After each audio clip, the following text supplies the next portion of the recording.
All right, welcome back to another episode of a Raptors podcast. I am your host, as always, Lucky Roberts, and I am happy to say, for the first time this season, the Raptors won a week, going 2-1 this week, with wins over the Indiana Pacers and Timberwolves after finally dropping one to the Cavaliers yesterday. The Raptors have shown a lot better, and especially have come around just as our players are getting healthy. Let's first talk about this Indiana Pacers matchup where we saw Pascal Siakam come back to Toronto. He had 25 in this one. Him and Benedict Mathurin, obviously Canadian Benedict Mathurin, both of them went off for great games. Obi Toppin as well. But Tyrese Halliburton has really taken a step back this season. He's averaging 15 points and 8 assists after being around 21 and 11 last year. So he's really, been struggling to the start of this season, and let, Siakam really take a front and center place on this Pacers team as maybe their best player. Realistically, Siakam, I think, is the Pacers' best player, and he really showed it against, whenever this game was played, against the Raptors here. RJ Barrett also came to play as well, and so did Pirtle, who's been on a tear recently. I'm really liking what I'm seeing from Pirtle, and it's really changing my mind on whether or not I want to see him traded. Realistically, I still think he should go because he is an aging asset, which the Raptors can't really afford, $20 million a year, and he just doesn't really fit the timeline, but he's certainly doing a great job of bumping up his value, if anything, although I think Masai, after drafting him, then trading him away, then trading for him, will struggle to part with him once again, but we will have to see. But Pirtle's been really, really impressive, and he just owned Jarris Walker here in this game, who is starting as their center, I think. Jarris Walker, is it Enrique Freeman who actually started this one? Never heard that name before. No, I think, Jarris Walker probably played center for them in this one. But RJ Barrett, 39 points, 9 rebounds, 5 assists, 5 turnovers, but, you'll take what you can get. And this is a game, you see Scotty come back later on in this week against the Timberwolves and against the Cavaliers. But against the Pacers here, that's without Siakam coming back. That's without Quickly as always. So a really, really impressive win. And to be honest, undeserved, I think a little bit. We sort of I'd say it's deserved, but there's going to be games where you just shoot the heck out of the three ball. There's going to be games where you just shoot the heck out of the ball, period. Raptors were 60% from the field, 48% from three. Whereas in comparison, the Pacers were 37%. We're not going to shoot 50% from three every game, right? And so we put up 130 points. There's going to be games where you get hot. There's going to be games when you get cold. And so we won this one when we got hot, but it doesn't mean we're going to be this good every single game. And it's something we shouldn't expect from this team, to be honest. And it was a good performance from Grady Dick as well, Ochai Agbaji, Davion Mitchell, all of them playing their role. I mean, everybody was just absolutely killing it. The bench, once again, without getting our guys back, was a little weak here. So we have Battle, Mobo, Shed, and Boucher, who Shed and Mobo have now moved their way down to the G League with the 905, who took a bad loss against the Long Island Nets a couple days ago. So hopefully they're able to get their things under control, because they've been getting NBA minutes, so they should be looking like NBA players down there. But we shall see. But Jamison Battle gave us some good minutes. Some good minutes from, Temple, actually, was really impressive, +9. Yeah, hit himself a 3 assists, 3 rebounds. 2 steals and a block is a really important thing, though. And when you have 40-year-old Garrett Temple really giving you positive minutes here, that's gonna show a lot, in the type of quality you have coming off of your bench, because it's Chris Boucher and it's them, it's them guys, and that's it. I mean, we played the entire roster that we had. we didn't have anybody who did not play coach decisions. I'll tell you that right now. And so, yeah, 10 guys coming into this game, 10 guys playing. But every single one of them, apart from the bench, everyone that started and everybody who we're expecting a lot of, played really well, hit their shots, and got a win against Pascal Siakam and a Pacers team that should be a lot better than 6-8, but they're not. And Raptors get their third win on the season in this one. Really, really impressive stuff, and not due to any poor play from Siakam. He had 25 and 10, a steal. Not any poor play from Benedict Mathurin, who had 28, or Obi Toppin, who had 19, or TJ McConnell, who was a plus 23. It was, we ran, obviously, their starters off the floor, but Tyrese Halliburton, minus 15, 5 for 18 from the field. Jarris Walker, 2 for 7. Total owned him. Enrique Freeman, 1 for 4. Total owned him. Really, those were the weak spots for the Indiana Pacers. And if you're losing by 10, to have a guy be plus 23 is kind of incredible. If you're, I think it speaks a lot to the quality of point guard play you have with Tyrese Halliburton. But let's move on to the next game where the Raptors beat the Timberwolves, and this was the more impressive performance for me because we didn't shoot the ball. And we didn't shoot a crazy percentage in this one. We were 50% from the field, which is pretty good, I guess, but only 30% from three. They had more possessions than us. The Timberwolves, we shot basically the same amount of free throws, and the Raptors still come home with a W. Scotty Barnes' first game back. We're starting to get a little bit healthier. Chris Boucher with 22 off the bench, obviously the first thing that's going to stand out to you. And RJ Barrett continues his dominance. 31.7 rebounds, 3 steals, 3 assists. Incredible stuff. Gets to the free throw line at an incredible rate. Just really puts pressure on that rim, and I love what I'm seeing from RJ. And he continues, even though Scotty's healthy, as we'll look at this Cavaliers game as well, he continues to be able to get to his offense. And, I don't know if he's doing anything different. I don't know if he's developed more, but he's really blossomed, becoming the first option for this Raptors team when Scotty was out.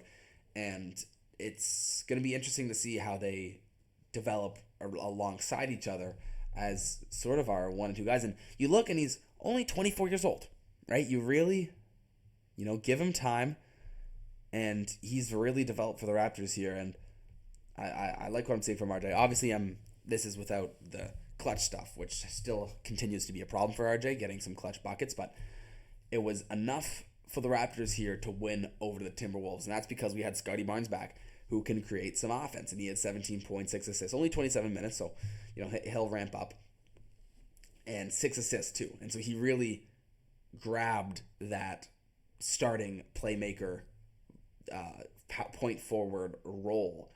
Davion Mitchell doesn't even start in this one. We had Scotty Barnes basically starting at point guard, and he ran the offense to, a 5-point lead in the first quarter, and enough to win, a 7-point lead in the fourth quarter to end with a 5-point win. Really, really impressive stuff from Scotty, and not forcing his offense too much. Obviously, getting healthy back, doesn't need to find his touch again, but he's still understands the game really, really well. Doesn't turn over the ball a ton. A lot less than RJ, who had 4 turnovers in this one and didn't have the bulk of the playmaking under him. But, yeah, really, really impressive stuff from Scotty. And having Scotty in the starting lineup allows us to push Davion back onto the bench, where he is going to be once we get quickly back as well. And, sure, you look, and he was 0 for 4, 0 for 2 from 3. And then you look, plus 20 in the box score, right? 8 assists.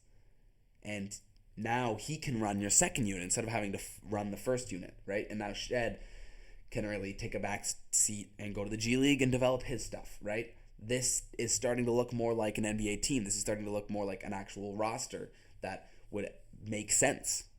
And yeah, it was a really good win against the Minnesota Timberwolves, and it didn't look fluky like the Pacers game did. It looked like they deserved to win that game, which is the craziest thing. I know Anthony Edwards has 26, right? He had his stuff going. It wasn't an amazing game. He didn't really impose himself on the game, but Anthony Edwards got his buckets. Julius Randle got his buckets. Jalen McDaniels got his buckets. I mean, Rudy Gobert was 11 rebounds. Pirtle had 12 rebounds. They only play 8 guys here. Probably because who else are they going to play? Joe Ingles, I guess. Luka Garza, maybe. But really, this is the main Timberwolves squad. And everybody on the Timberwolves had their stuff going too. The Raptors were just better. right? And they just played a more solid game at home with Scotty Barnes back and limited what they were doing offensively, and were able to get a win away from the Timberwolves, who are 8-7, and they should be better than 8-7. They're 8-8 right now, actually. They lost 2 in a row. They lost a game after the Raptors game as well. Really should be better. But this Raptors team will surprise you. Now, look, we're not good enough to really compete against the Cavaliers, who are 17-1. We're not at that level yet with Scotty back, but it's better than the first game of the season, where we lost by 30. Now we're only losing by 14. We've cut it in half. Maybe by game 3 on January 9th, we'll have something else to say. But yeah, Donovan Mitchell ran all over us. So did Jared Allen, Evan Mobley. Their front court was just too much. I mean, we were really asking a lot of Podol there to take them both, and he did a great job. I mean, he had 19 boards, but it was just not enough against these Cleveland Cavaliers. And this time, the Raptors do struggle from the field, right? 40% from the field, 30% from 3. 60% from the free throw line. That's not going to be enough to win you a basketball game. And it wasn't as good of a performance from RJ, 6 for 18, 2 for 6 from the free throw line, 16 points. It was an average Scotty game, still ramping up, obviously, right? So 3 steals, a block, more minutes, 18 points, 5 for 14, still not super efficient. But, he's ramping up, like I said. Grady Dick, none of these guys are really efficient, and that's what we're missing. Jakob Podol's not even efficient.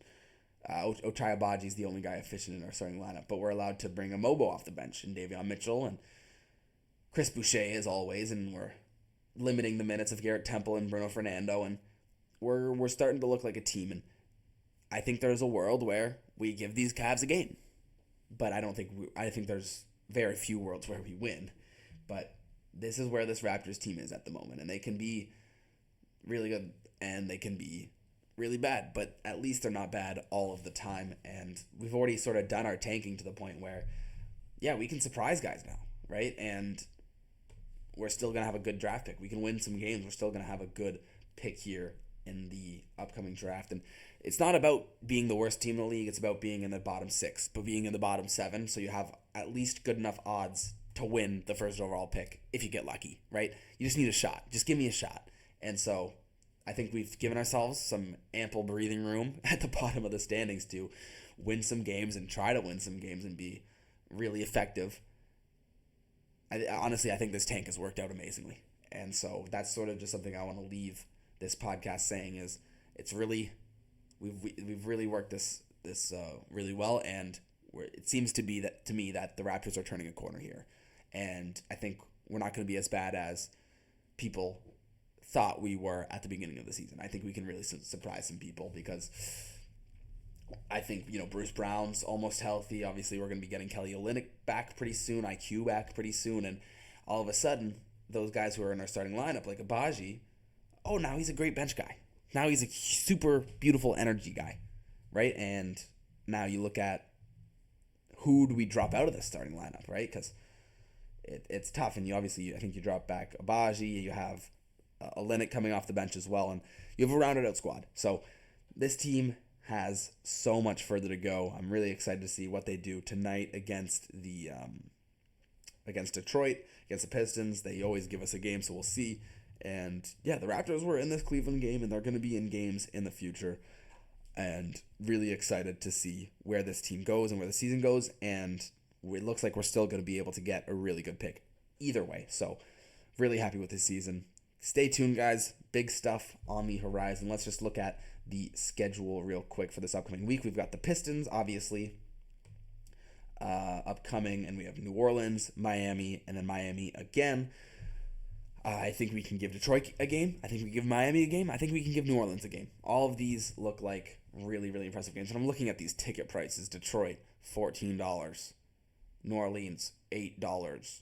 Miami, $37. Oof. I wish that were the case in Toronto, but it is not, unfortunately. But anyway, that's going to be it for this Raptors podcast. I appreciate you guys for listening. You can follow me on Twitter if you want at Lucky Roberts. Thank you guys for listening. I've been Lucky Roberts' host, and never underestimate the heart of a champion.